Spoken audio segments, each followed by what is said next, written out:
مهمه تا امروز اگر دست کسی دیگری بود به او کسی که باور داری و نمو سرزمین در چند دان آیفون 14 سودا میشد. ما و تو نمیتونی بگیم پشتون خورد، پشتون برد، پشتون چور کرد، پشتون فلان کرد.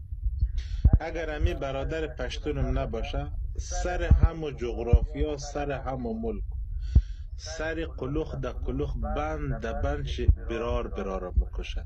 خدا را 100,000 بار شکر امی برادرم پشتون هست. اینمی گفتنی می بود، دیگه هم گفتنی ندارم مثلا. نه تصویر آخر من خیلی مهمترین تصویر بفرمایید.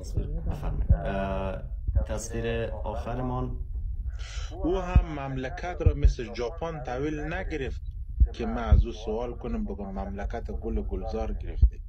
او هم در شرایط مملکت گرفت که 1/100 مملکت غیررزی نبود، اقتصاد 1/100 دنیا را هم نداشت.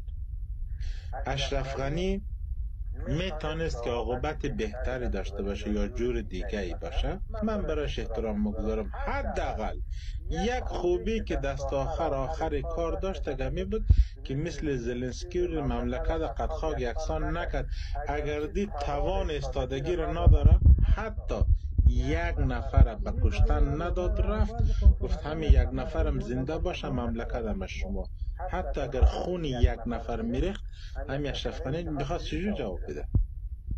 استادگی نکرد، رفت گفت یه طالب این مملکت. از او به بعدش هم خب یک صلح ثبات نسبی آمد. 2 تا پدر موتو کشته میشد، 990 نفر پدر دیگر را کشته میشد. راضی بوده؟ خب نه. تشکر و صحبت های مفید شما. فریاد براردم.